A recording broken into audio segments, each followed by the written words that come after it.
yesterday, we got the perp walk, right, of Maduro, and there was one video in New York City with Maduro that I'm not sure is real. Okay, I'm really not sure it's real, so I'll show it to you guys in a little bit, and you can let me know if it's real or not. But this perp walk has really caused major liberal meltdowns. I mean, the liberal never Trumper, Trump derangement syndrome suffering, liberal tears of lunacy have been freaking out like they were on President Trump's first election night when he defeated Hillary Rodham Clinton, and all those lunatics were freaking out at the Javits Center. And the reason that this photo, well, I'm going to tell you, I'll ask you first, and just think about this for a moment, and then I'll tell you. Why do you think this perp walk of Maduro in New York has the never Trumpers, the Democrats, and the media freaking out at such a unheard of level? You know why? Why do you think? It's pretty simple. Because they have been fantasizing of a perp walk like that with President Trump, and they haven't gotten it. Even with all those fake arrests and everything, they didn't get the perp walk, and they want Trump in cuffs being escorted down a corridor to a jail cell, and they didn't get it, and that has them really freaked out. Well, keep fantasizing, liberals. That's a dream that will never come true, but if it gets you through your day, whatever. It's not going to happen. This is an amazing thing. So I want to talk a little bit about why President Trump has done this. It's for a number of reasons, okay? Taking Maduro and his wife in custody, and also talk about why he didn't arrest the rest of the senior government leaders and all of that. But the big picture that they have going on here is it's pretty simple.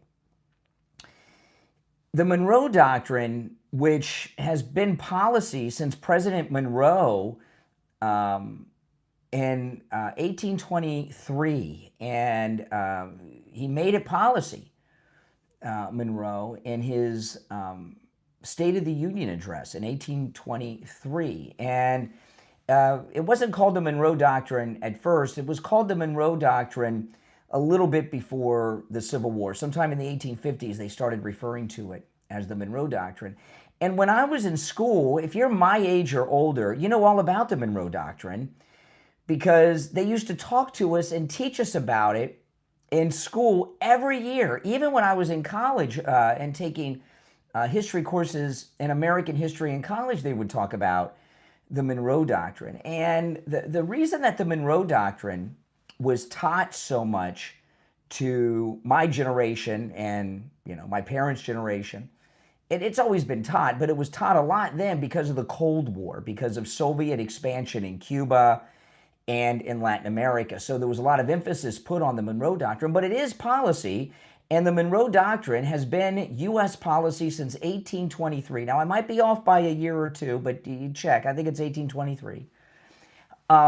And what's been going on, if you were to list the major problems that this country has been facing, right, prior to President Trump's first term and in the Autopin administration between his non-consecutive terms, if you were to write down the top problems, border, drugs, crime would be in the top 5, wouldn't they?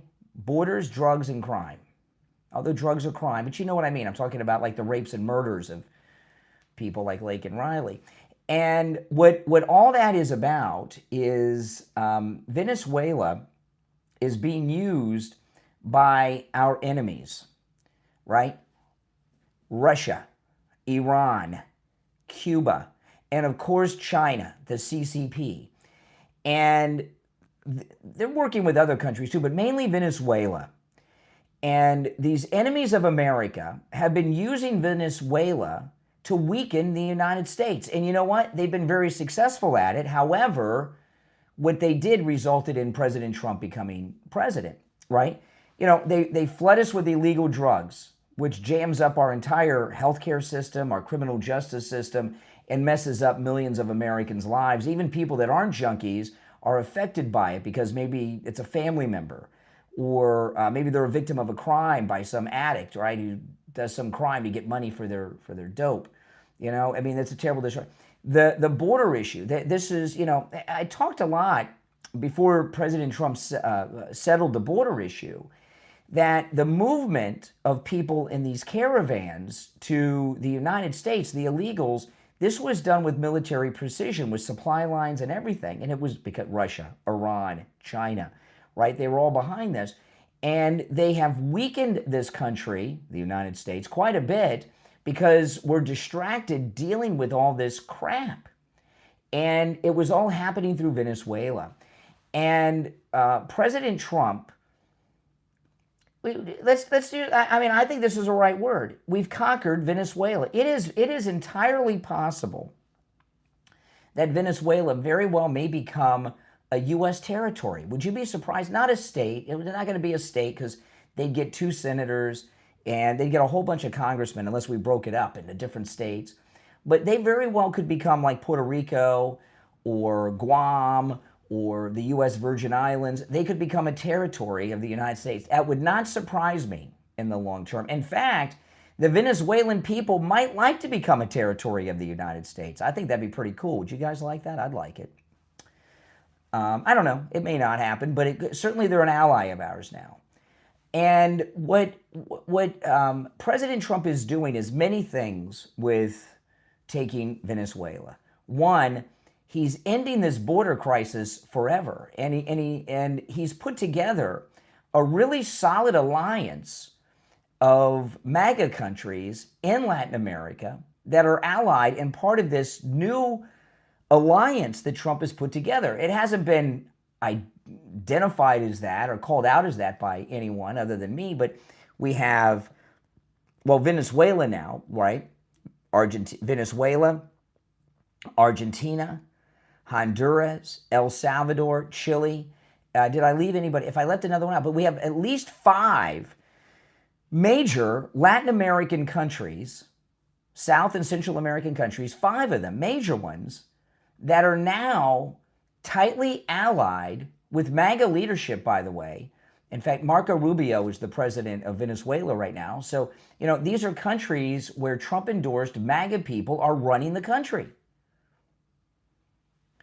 So, this is really an amazing thing, right? And it's to stabilize with the Monroe Doctrine, which has been U.S. policy for over 200 years.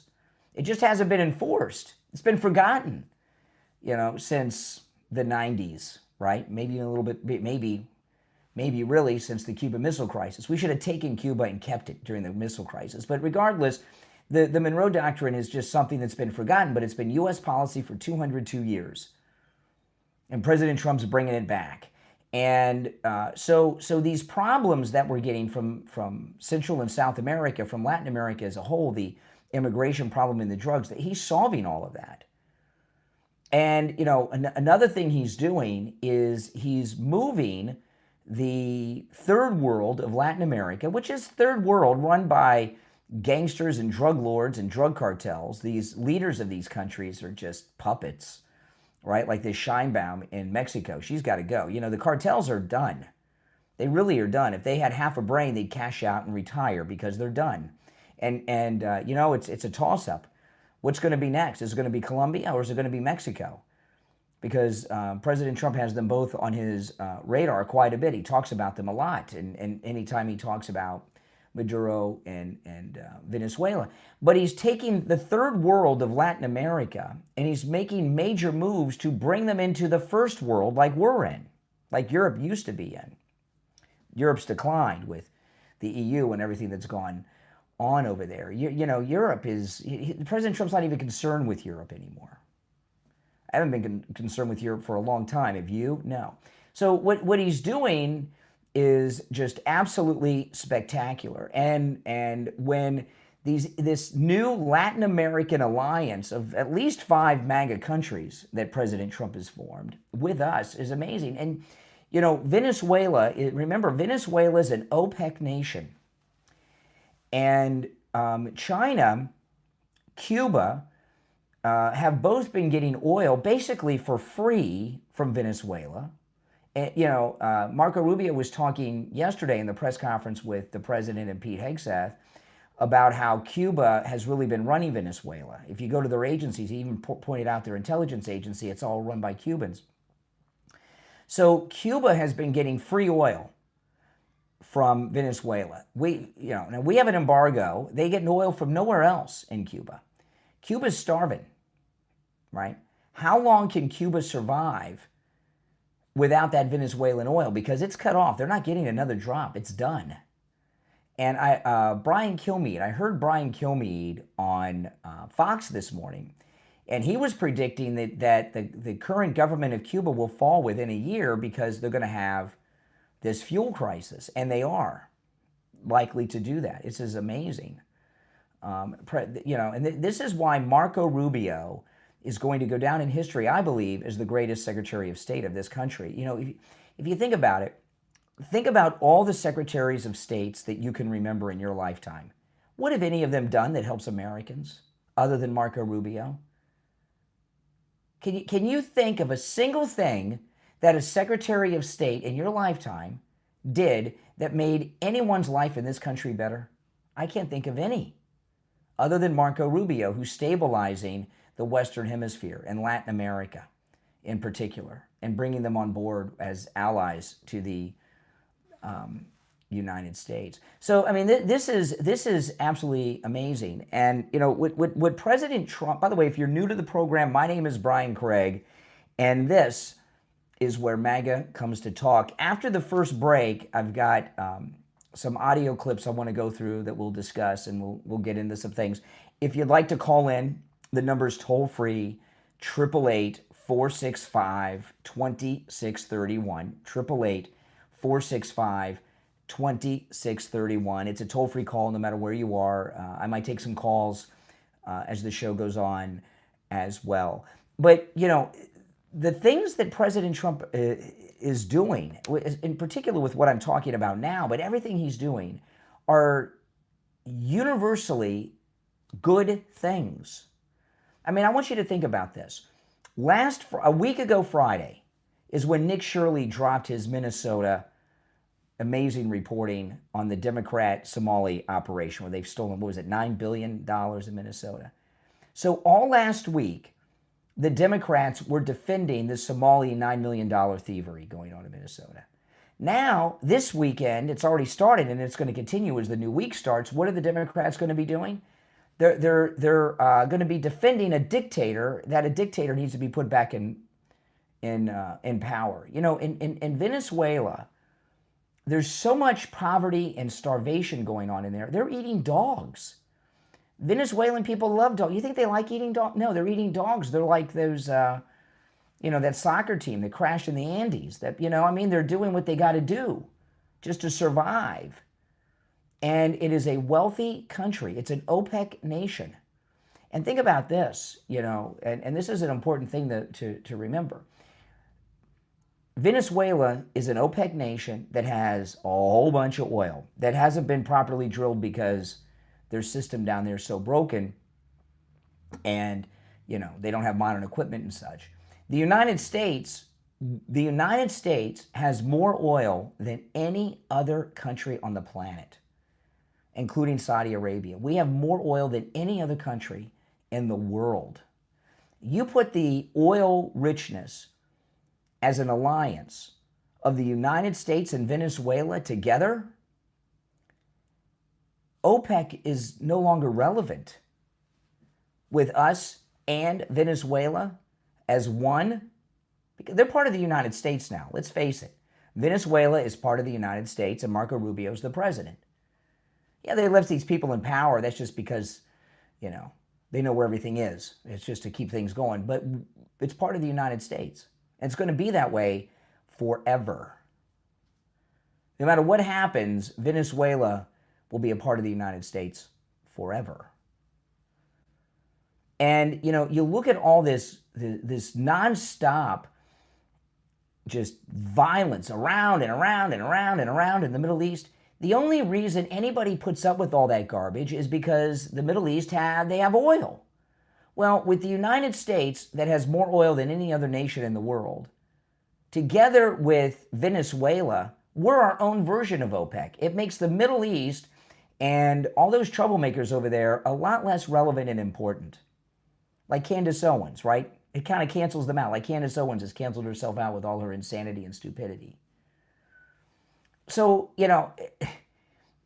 what President Trump is doing here in Latin America, sometimes it was like through the pardon with that former president of Honduras. Now Honduras is part of the MAGA alliance of the United States with Latin American nations, right? Argentina, all this. What President Trump is doing is so amazing on a level that no one in the media, none of these pundits, have been able to wrap their mind around at all. And it's a darn good thing. Another thing is the Democrats that are taking the wrong position on everything, right? And you hear a lot, there's like this catchphrase that all the pundits use. These are 80-20 issues, and the Democrats are always with the 20%. These are 99.9 to 0.1 issues, okay? With what President Trump and Marco Rubio and Pete Hegseth and General Raisin Cain have done in Venezuela, the Hispanic vote is now and forever a Republican vote. The Democrats, bye-bye. I've seen on social media Trump-hating Hispanics who say, I'm on the Trump train now, right? And you probably have seen it too. In Latin America, do you remember, those of you that are old enough, remember when the Berlin Wall came down? It was a big deal, wasn't it, when the Berlin Wall came down? That was crazy, and it happened really about as quick as this. It happened like overnight. It was crazy. Well, in Latin America, the conquering of Venezuela, arresting Maduro and his wife, in Latin America, that is the equivalent of the Berlin Wall falling. What the Berlin Wall collapse meant for Europe, Maduro's arrest means for all of Latin America. Because he wasn't just a fake president of this very important oil-rich country. He was a drug cartel leader, and maybe the biggest drug cartel leader because he had China and Russia and Iran and the Islamic terrorists working with him, and Cuba, okay? So he was probably bigger than El Chapo by a whole bunch. Also, think about this. China's freaking out right now. It may not look like it on the outside, but China is going through a lot of economic problems. They're very overextended, and they have no oil. That's why there's been this big push towards green crap, right, and electric cars. It's all a big push by China because they don't have oil. And they're getting oil, well, they were, no longer, it's done. They've been getting oil for basically free from Venezuela for a long time. That's over now. That's over. So how will Cuba and China move forward without this free oil? Their entire economies, especially Cuba, because they're the ones that won't be able to hold on at all. But Cuba and China's entire economy is based around getting free oil, or almost free oil, from Venezuela. That's over now. Big time, it's over. Another thing that President Trump talked about in his press conference yesterday, which was absolutely amazing, is something I've heard him talk about in the past. Not only is he going to take back the property from American oil companies that was seized by Chavez and Maduro and these lunatics, but Venezuela oil is going to pay them back and this country back for everything they've cost us. And when President Trump says Venezuela is going to pay us back for all that they've cost us in oil, do you know what he's talking about? He's talking about the lives that have been lost, the expense of the criminal justice system, the damage that these Venezuelan gangbangers that Maduro has been sending up here, causing all this mayhem and murder and all of this. They're going to pay us back for all of that. And I mentioned this on another stream over the weekend. Before he was president, President Trump used to be on Neil Cavuto all the time. Hated that guy, Neil Cavuto, on Fox. And there was I can't remember the specifics. It's been many, many years. It's been over 10 years since he came down the escalator. And this was before he was running for president, I'm pretty sure, the first time. And I can't remember if it was Obama or President Bush. But anyway, we were giving a whole bunch of money to Iraq. And President Trump told Cavuto, he says, why are we giving money to Iraq? We've spent billions of dollars liberating their country. They have a ton of oil. They should be paying us back, not giving them more money, and they should be paying us back in free oil. Right? The debt that they owe to this country for liberating them, which was in the billions at that time. Well, that's what's going to go on with Venezuela. They're going to pay us back for all the money they've cost us, which, by the way, would be that wall and all kinds of other things, right? The Great Wall of Trump on the southern border.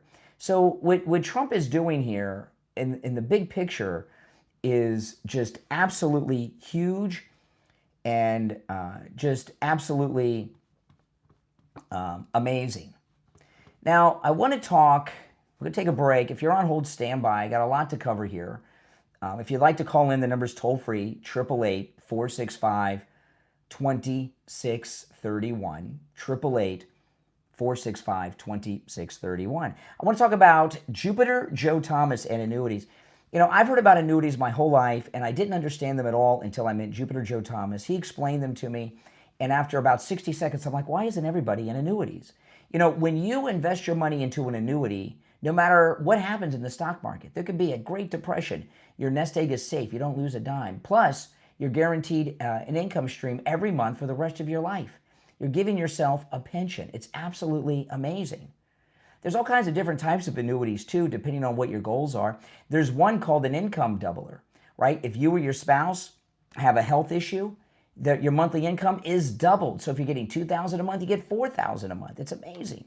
There's many other types of annuities. Give Jupiter Joe Thomas a call and take advantage of the no-charge consultation that you can take advantage of no matter where you are in the United States.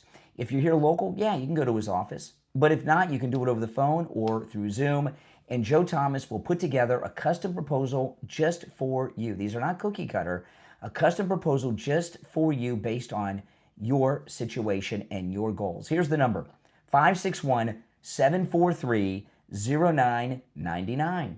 561-743-0999. If you missed the number, just go to his website. It's the easiest website to remember, jupiterjoe.com. That's jupiterjoe.com. All right, we're going to take a quick break and be right back.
those of you watching with the green wall behind me, if you go to my main stream here on YouTube, you can see and hear all the audio, video, and the images I show.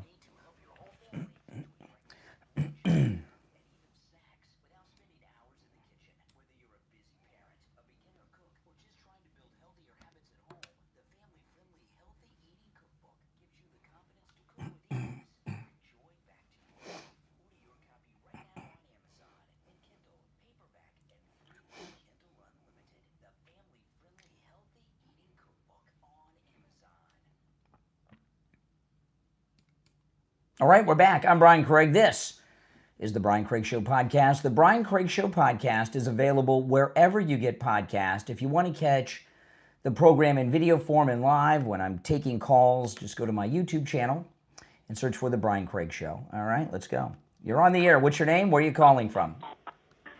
Hi, Brian. This is Nick out of Baltimore. Hey, Nick. What's up? Good Sunday afternoon to you and everybody else.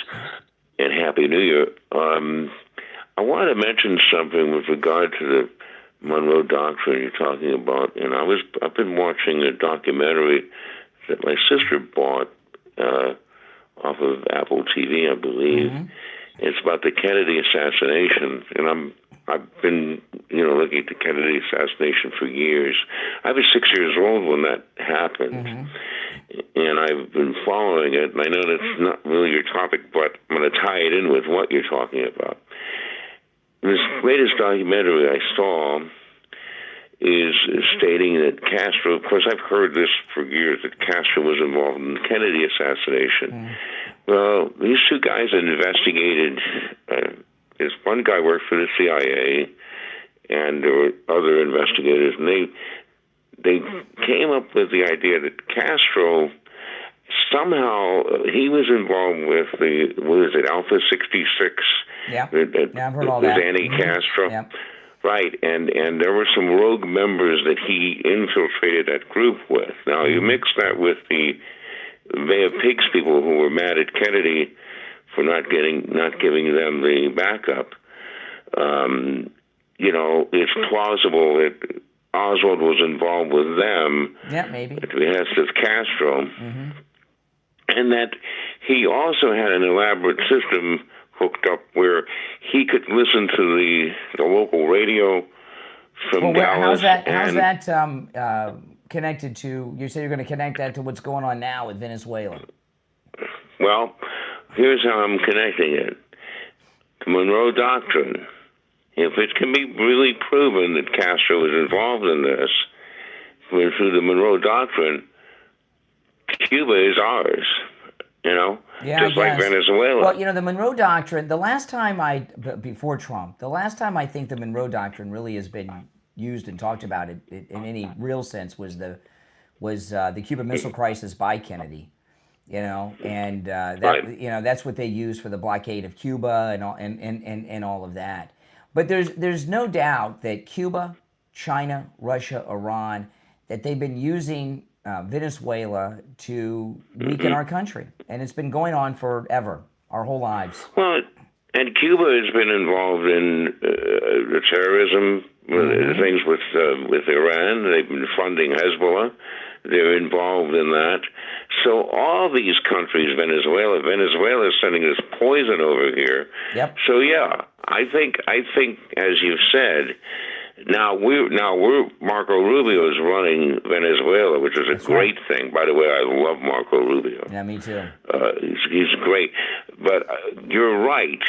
And what triggered my call was when you said they're predicting Cuba's government will fall. Yeah. It will fall. Without oil. I've been watching, they can't survive without oil. Well, they shut the power off. They only run the power for 3 hours a day over there. Yeah, it's going to be no hours a day soon without any energy. Yeah. So that's my point. The whole thing, we can use that. Taking the Kennedy assassination, that's added to it. But yep. I want Cuba to be a territory. Yeah, that'd be nice. I don't know why. We conquered Cuba in the Spanish-American War. That's how we got Guam. That's how we got Puerto Rico. I don't know why we didn't keep Cuba. I don't know. All right, hey Nick, it's good to talk to you. Yeah, take care. Thanks. Take care. All right, take care. Nick's always add something of interest to the program. You're on the air. What's your name? Where are you calling from? Thanks. Take care. My name's Craig. How you doing today, sir? I'm doing all right. How are you? Can you turn down the volume of whatever device you're listening to me on, if you don't mind? Yes, sir. How's that? All right, better. What's on your mind? Yeah, I just want to know where Trump got his authorization to do this alleged invasion. There was no invasion. What do you mean there was no invasion? There was no invasion. No invasion? What do you mean? We invaded Venezuela. Nope. There was a there was a small military action that was taken to arrest someone, but there was no invasion. So basically what you're saying is that Trump has no authorization to do this. Am I correct? He does not need authorization. In fact, when's the last time the United States declared war? When is the last time Congress declared war? Well, first off, you're supposed to get permission from Congress. When is the last time the Congress declared war? Was World War II. Correct. So, we've been involved in all kinds of conflicts that included many times full-scale invasions. There was no war declared. And no, for these types of actions, they don't need the authorization of the Congress. Oh, they don't. Nope. So basically, we can go into any country and take out any leader without getting permission from we the people. Yep. No, from the Congress. The people gave President Trump the presidency. We the people authorized President Trump to be president when we elected him. So he has the authorization of we the people. Maybe not you, because you sound like a guy that didn't vote for Trump. You voted for Kamala Harris? What kind of man are you? What kind of man voted for Kamala Harris? I never once said I voted for Kamala Harris. Well, who'd you vote for? Since 1996. You haven't voted since 96. You're not even participating in the process. So why are you griping to me? The process is already rigged. We already know the process is rigged, sir. President Trump was just reelected to a second and non-consecutive term, which shows that the system works. But how does it work, sir? President Trump was reelected. When you have no other alternative to Kamala and Trump, how does it work? No, there were all kinds of other options. There was Nikki Haley. There was Marco Rubio. There were lots of other options. Hey, listen, I'm going to move on because I'm bored with you. Okay. All right, take care. You're on the air. What's your name? Where are you calling from? Brian. Hey, it's Jonathan from Alberta. How you doing, man? Then turn down the volume. Merry Christmas. Turn down the volume in the background. Yeah, I did that. Sorry about that. All right. What's up, Canada? That better? Yeah. So, with everything that's happening right now with Maduro, so could we have that happen to Carney, please? No. Canada? No.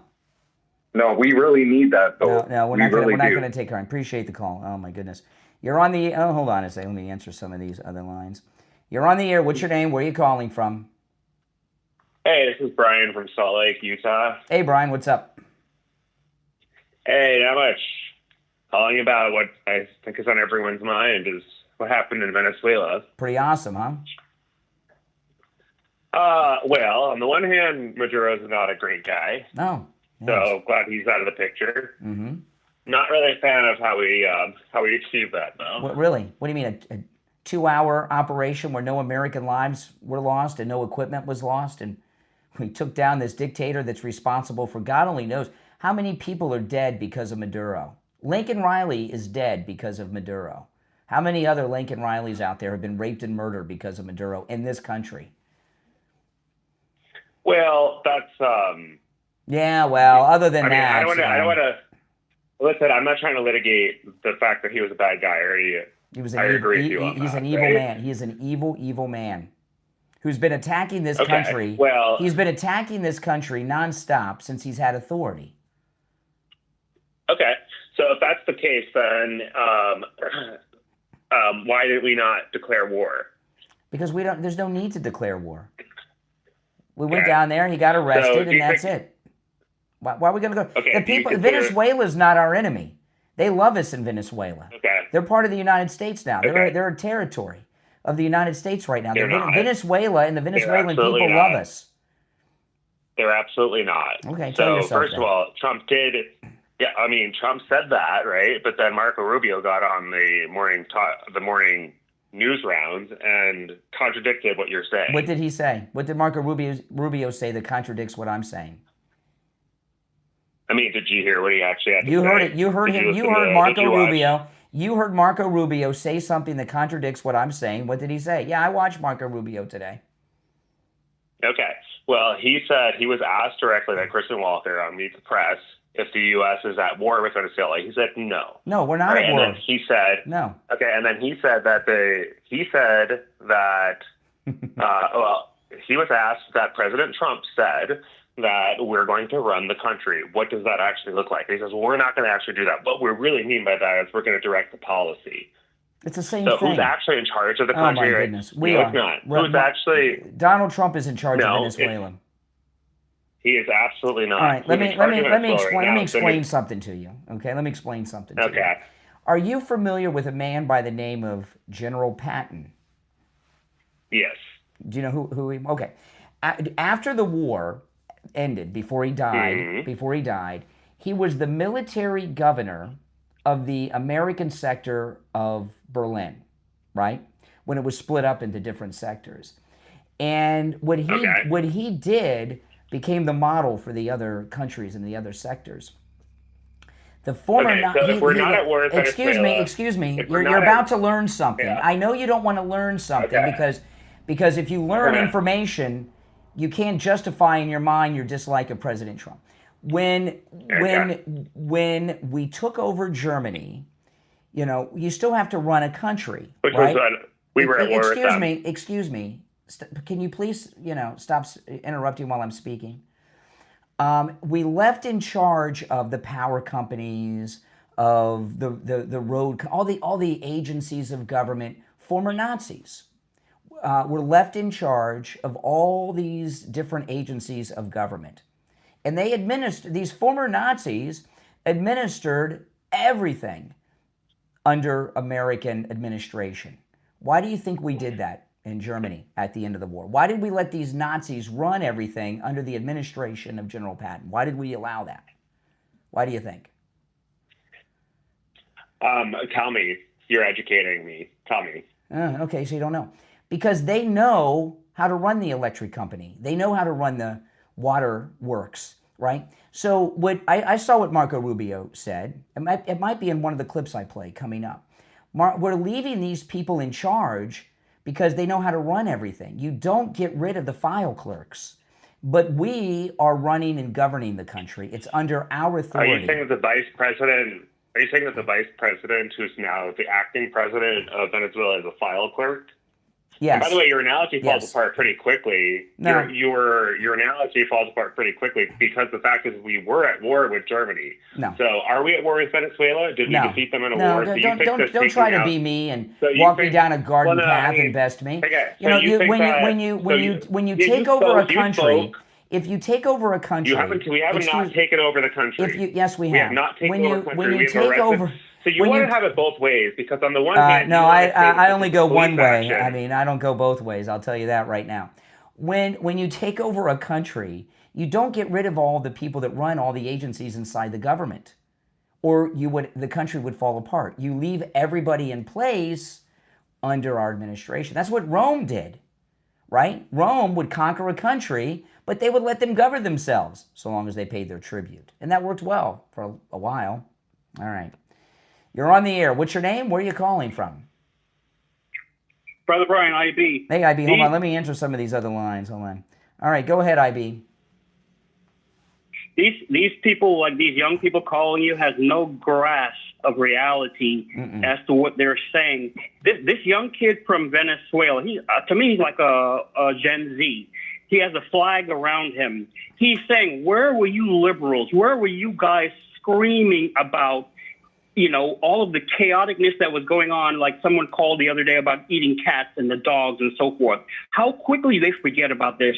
If when the American homeland or a National Guard ran over people with their vehicle in America, that would be so outrageous. Maduro had his people run over people because they protested. This kid says, we didn't elect him. He stole the election. And when they protested, they ran him over. They put people in jail. The girls had to give up their bodies just to eat, just to have food for what he's done. He said, no. He said, they did not come and kidnap and bomb him. They simply removed the dictator that we didn't want in the first place. That's right. Why do you liberals so stupidly? These people are out in the street in masses, bigger than Tiananmen Square, bigger than Times Square times 20 on New Year's Eve night. All those people are out on the street praising that he's gone. Well, you answered you answered your own question, IB. It's because they're stupid, right? It's incredible. And you know what? Look at that last rocket scientist, that brain surgeon I was talking to before you from Utah. Yeah, they think they're so enlightened and informed. They don't know. Hey, I appreciate the call, IB. You made some good points. All right, you're on the air. What's your name? Where are you calling from? Good afternoon, Brian. Doc from beautiful Texas. Yes. It's a beautiful afternoon, Don. Yes. It's a beautiful afternoon. Uh-huh. Well, hey, I just want to say, you were saying what kind of man vote for Kamala? I'm going to say her name. Kamala Harris. Kamala Harris, yeah. Kamala. We're not going to go back and forth. What about Willie Brown's girlfriend? We'll both agree on that. Willie Brown's girlfriend? What about... Okay. The type of man that votes for Kamala Harris is the man that cares about this country. And what kind of person that votes for Trump that was a pedophile, that his name's mentioned over 1,000 times in Epstein files? What kind of man you've read all those files? Come on. Stop with your slanders. Enough. You're on the air. What's your name? Where are you calling from? By the way, anytime... Hi, Brian. This is Dave in Royal Palm. Hold on, Dave, for a second. Anytime a liberal says Epstein once, that's their surrender. They got nothing when they say Epstein. That's kind of like when they got nothing to say and they're desperate, they mention Epstein. All right, go ahead, Dave in Royal Palm. What's on your mind? I was listening, and you had a caller, obviously somebody that doesn't like Trump, talking about basically trying to say he's going to be a dictator there, I think his point is. But one thing you got to keep in mind is if you go into a country like that and take the leader away, you have to have, the population covered. Yes. They're innocent. And you have to make sure it's administered right. You can't just turn it over to the vice president. That's correct. So you got a moral obligation to do that. And I don't think lefties understand morality. I just don't get it. It's not just morality. It's common sense. When you may not have heard the whole conversation. I was talking about how when we took over Germany at the end of the war, all these former Nazis we kept in place to run the government agencies, like we're doing in Venezuela, because the people that run the roads company, they know how to work the traffic lights. If you take everybody, everything would collapse. So you've got to keep the bureaucracy in place to keep the electric company going, the street lights going, the schools operating. I mean, it's common sense, but liberals are just stupid people, and they don't understand these basic common sense things that we're talking about. Yeah, I mean, if we just did that and walked away and left that vice president to take over, she'd just be doing what the cartels were telling her to do anyway. And don't be so sure she's going to be there very long. She's not a legitimate vice president. Oh, I'm sure, and I think it's just appearances, go by what it would be in succession and so forth, and just keep an eye on her until they get the right people. Mm-hmm. But anyway, by the way, last week I heard you mention what happened to hats. And hold on, let me answer these lines, then I'll go back and I'll just what that was about when men used to wear hats all the time. Not like I'm wearing now, like a ball cap. When men would wear a hat with their suits. Yeah, well, what it was is in the 60s, they started selling cheap sunglasses, and that replaced the need for brims. The brims, I guess that makes sense. It was a decade of summer, the beach, ball games, barbecue, picnics, and sunglasses like Ray-Ban became available on every counter everywhere. Oh, cheap. I see. And so before that, sunglasses were like expensive and a luxury. I did not know that. They were a little bit more expensive, and you know, pretty much, and you pretty much saw bohemian types wearing them in the 50s. That's interesting. Yeah, it's like I was talking to my wife. I watched a documentary on YouTube yesterday. They were talking about, it was a documentary on the history of T-tops, which was really interesting. But they were talking about convertible cars, and convertibles kind of went out of fashion because cars started getting air conditioning. So people didn't want the convertibles because of all the road noise and everything when they had AC in their car. And that's the interesting thing about history is you follow it step by step and you see how things became the way they are, right? Sunglasses got cheap, men stopped wearing hats. You know, air conditioning was in cars, convertibles weren't all of a sudden every car. You know, it's that's why I find it interesting.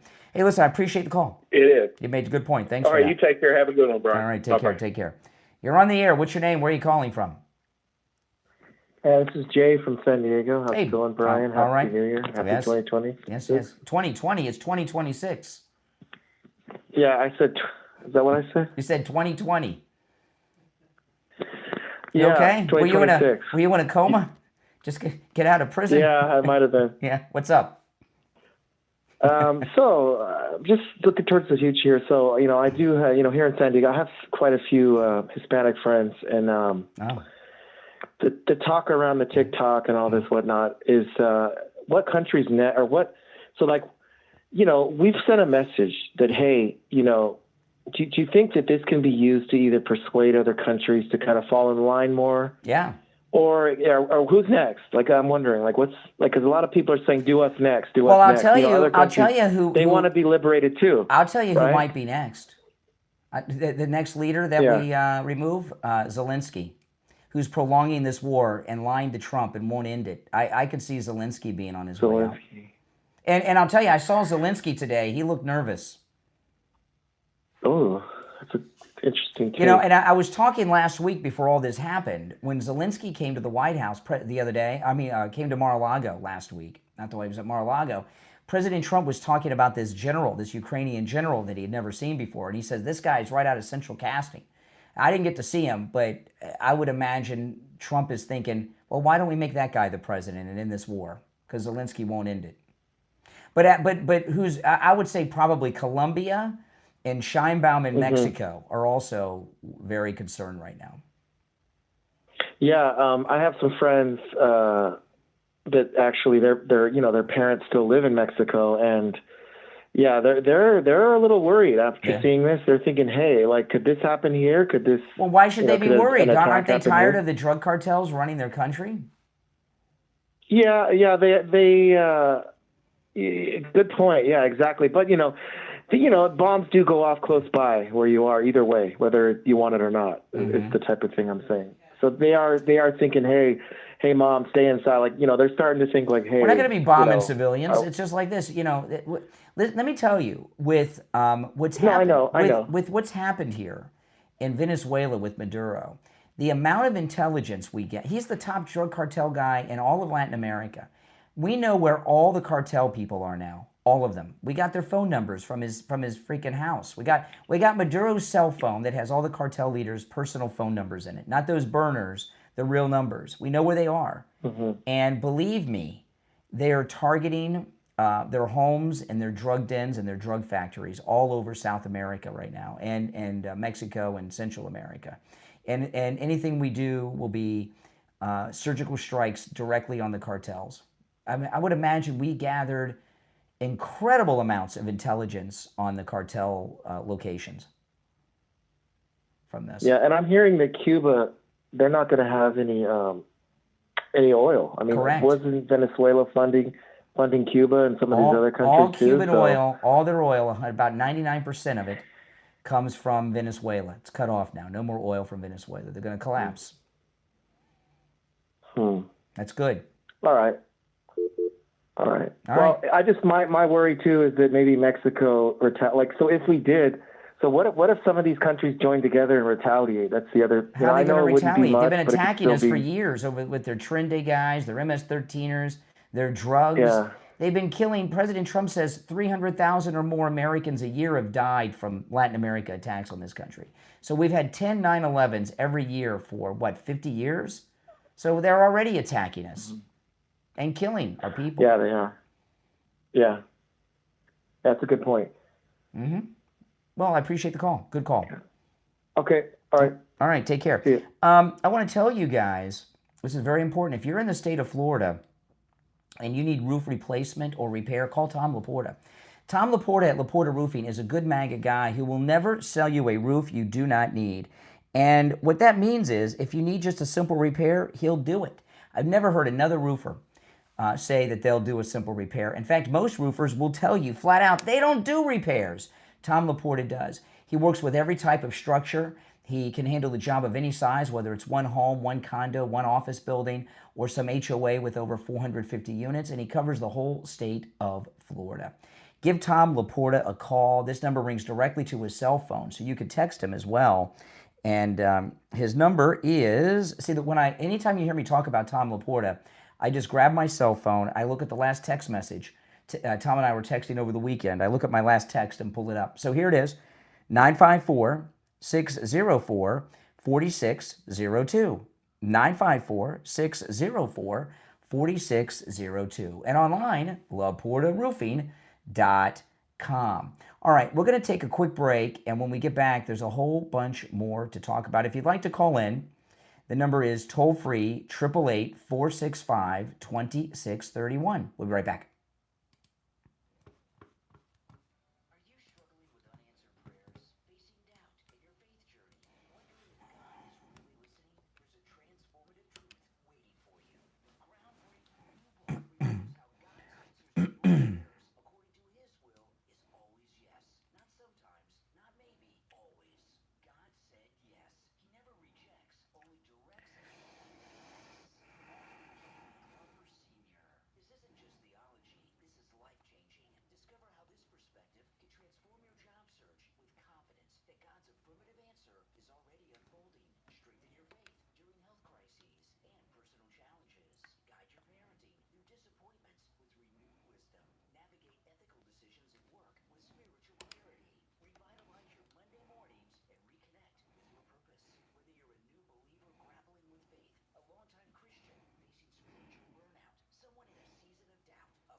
All right, we're back. I'm Brian Craig. It's the Brian Craig Show podcast.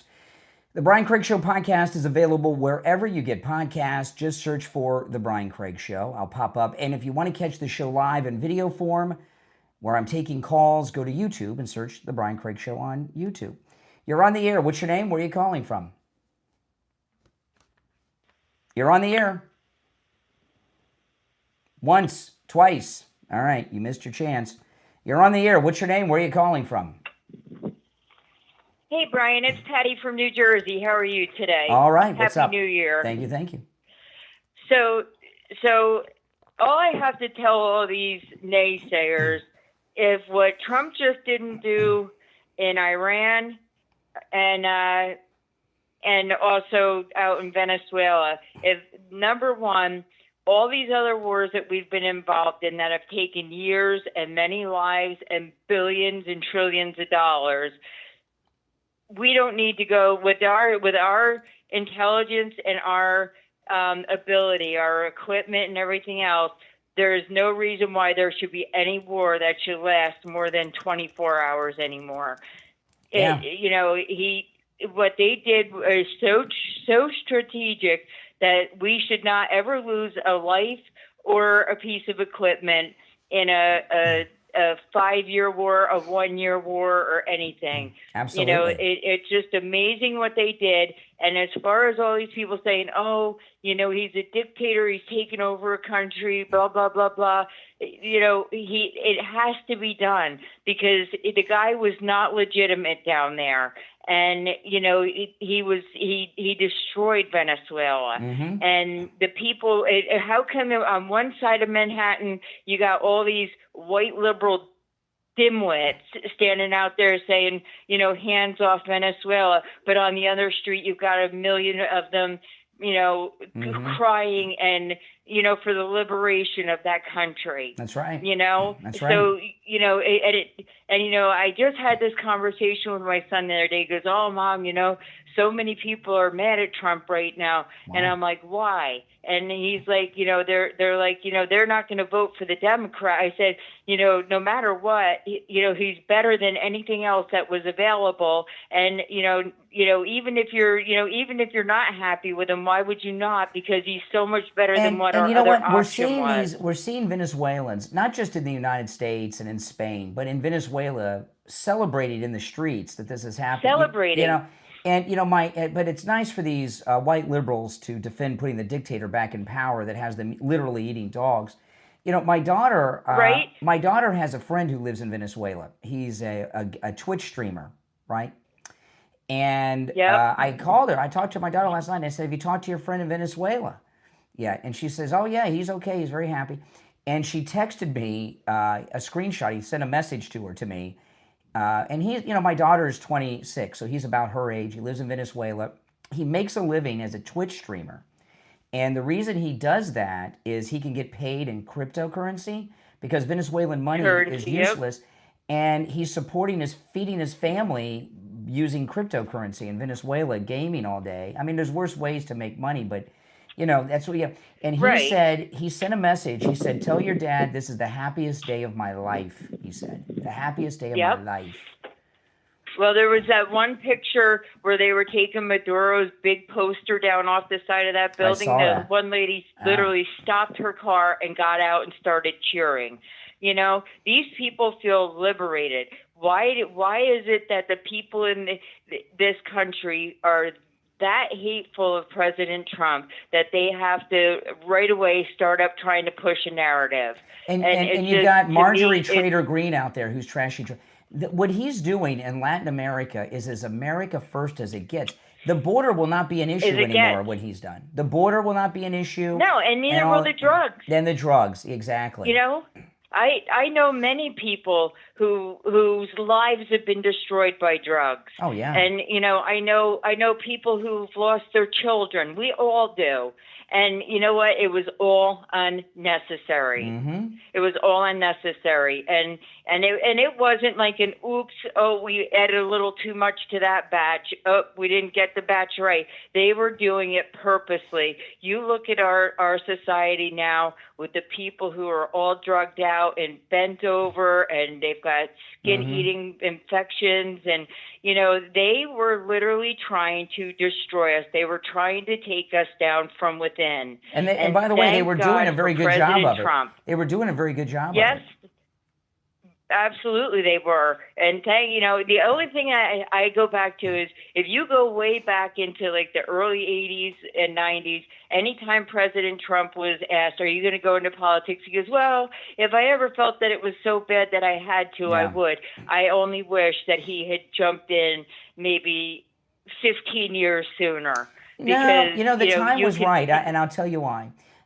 Obama, who was a disaster, and Obama seems conservative. He's where the real downfall started. Everything we're dealing with is because of Obama. But you look back at Obama, he kind of seems conservative compared to these new Democrats. But he's the one that brought all the Somalians in and did all this stuff, because his goal was to destroy our country. But Obama was so radical and such a disaster, it paved the way for Trump, right? So if we didn't have the 8 years of Obama's disastrous presidency, we may not have had Trump as president. So timing's everything. Yeah, I guess you're right, but it's, to me, it's just, I just wish we hadn't gotten to this point, because back in the 80s when I was growing up, we were patriotic and we were, not the Democrats, still, not Democrats. Well, maybe where I'm living, it wasn't so bad, but yeah, we were where I am. I'm in northern New Jersey in farmland, and we were, and but even now around here, you've got a lot of the people that came in up out of the city, after 9/11, and now you do have your pockets, that are liberal weirdos. That's true. But very true. It's a shame. Yep. All right. Well, I hear the roosters calling, but I appreciate the call. We'll talk again. All right. All right. Take care. Take care. You're on the air. What's your name? Where are you calling from? PJ from Broward. Hey, PJ. What's up? Yeah, yesterday was kind of interesting. They destroyed the alma mater in Caracas of a friend of ours, my wife and I, Gustavo. The Bolivar and Naval Academy was destroyed. Oh, okay. So, yeah, I was trying to call him. I don't think he was grieving because he was an officer. This guy was actually, I think, graduated from the academy, and he was an officer under Chavez in the Venezuelan Navy. The original... the first reporting said that we blew up Chavez's mausoleum. I don't know. Is that true? Do you know? In the original... Yeah, I think they did. Yeah, they oh, my goodness. Yeah. They blew that up. Oh, well. But you know what? They missed...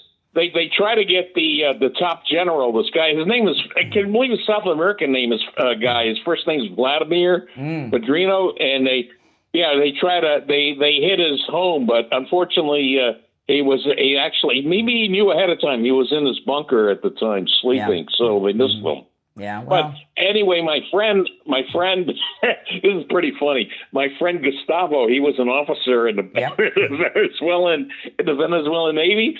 So he told me the conditions were pretty bad on the ship that he was on. Yeah. I says, really? Well, I said, like, what did you guys eat? Because in the U.S. Navy, everybody eats really pretty well.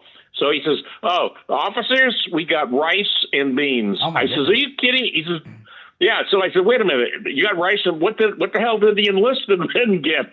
You know what he told me? He said they got rice or beans. Rice or beans. Oh my God.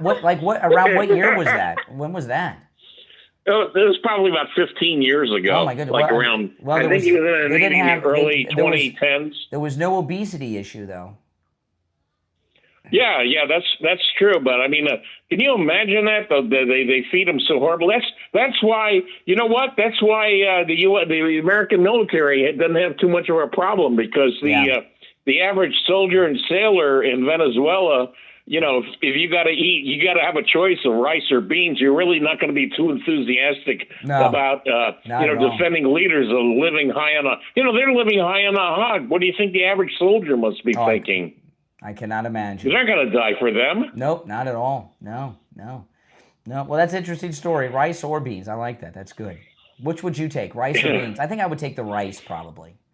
Yeah, me too. I'm not that much of a beans. I like rice and beans, but if I had to have a choice, definitely go with the rice. The rice is probably more filling. It's probably more filling the rice than the beans.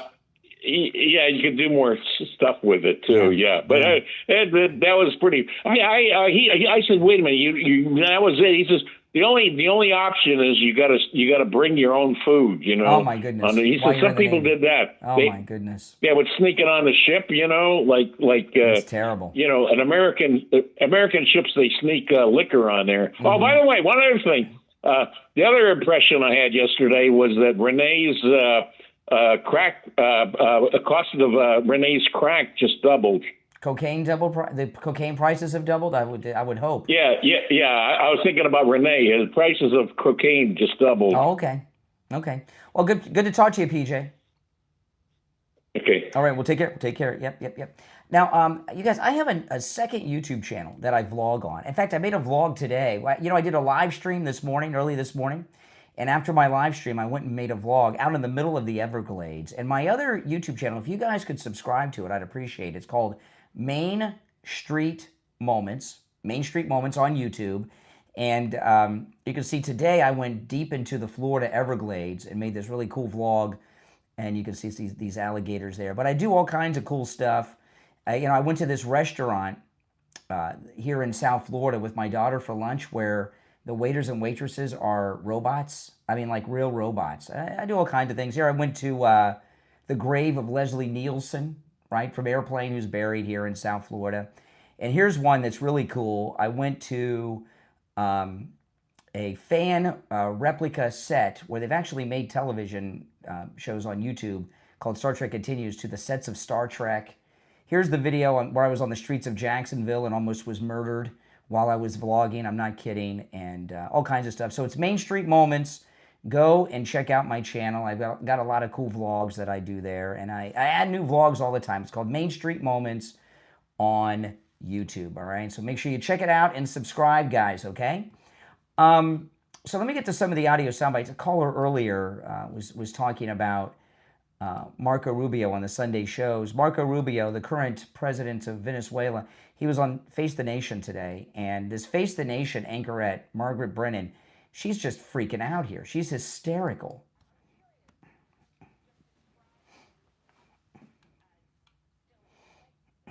See, this is what we were talking about, how you got to keep the administrators in place so that the country doesn't collapse.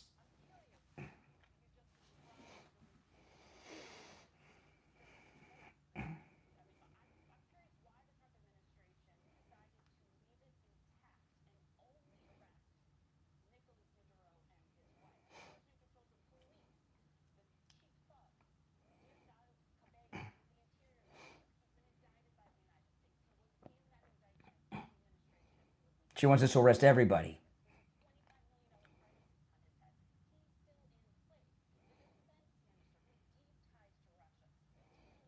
That's who PJ was talking about, Vladimir.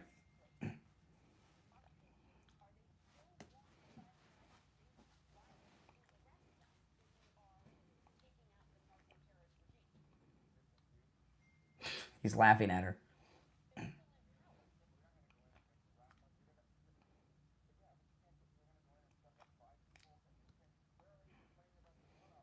Exactly.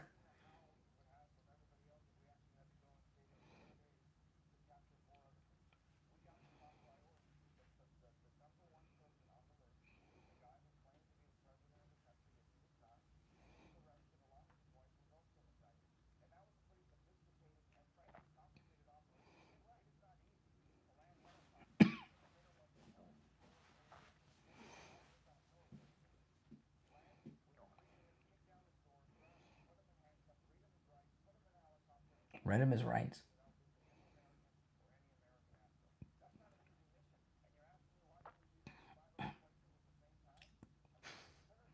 Exactly. What an idiot. But when she's sitting around with all her liberal friends, this moron, she thought she had a question that was going to expose Marco Rubio. And by the way, the Vladimir's the one guy PJ was talking about. He had gotten away.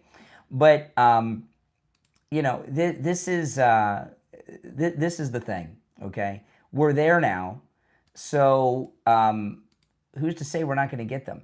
Now, I'm going to show you this video, and I don't know if this is real or not. Can you guys let me know? You can either call me or let me know in the chat or the comments if this is real.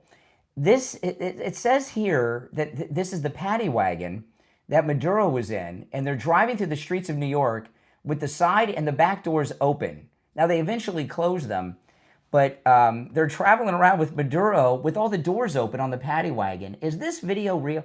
I saw this video just a little while ago. I'm like, is this real? I don't know. You guys let me know. Look at this. This is hilarious if it's real. Okay, so here comes the paddy wagon. And look, the side door's open. You see Maduro in there. The back is open. And you can see Maduro sitting in there. He's all blindfolded. You know, and they're saying that this is Maduro. Is that true? Is that him?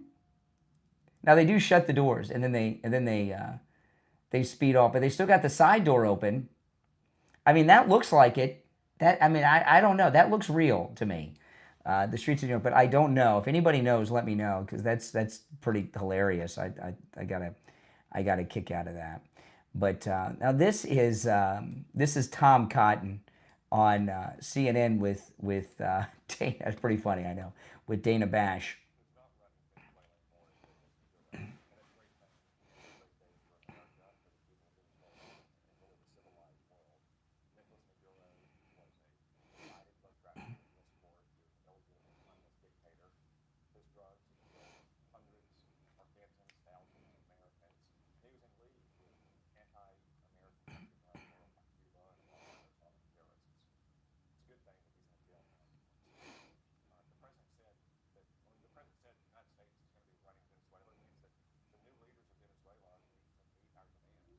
That's right. They better.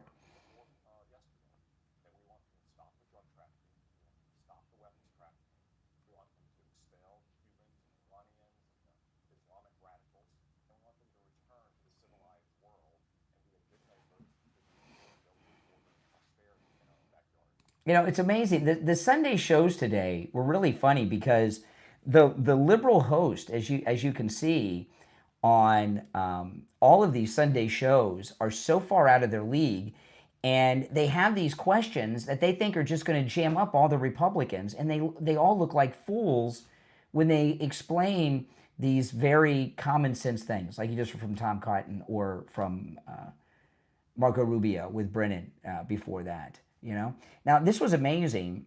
This photograph was taken last night at Mar-a-Lago. Elon Musk had a private dinner with the president and Melania. And now, of course, you've heard the story that Elon is giving free Starlink internet to Venezuela, which is a darn good thing. But, you know, I've had a theory, and you guys can let me know if you agree with this or not in the live chat or in the comments. But I don't think that President Trump and Elon Musk ever had a falling out. You know, Elon Musk was at Mar-a-Lago on New Year's Eve, too, at the party. I think that they pretended to have a falling out because the liberals were firebombing the Tesla dealerships. And they did that to save the lives of Elon's employees at Tesla. Now maybe I'm wrong about that, but that's how I view it, because they're too buddy-buddy right now. I think it was a big, false thing they did to save lives.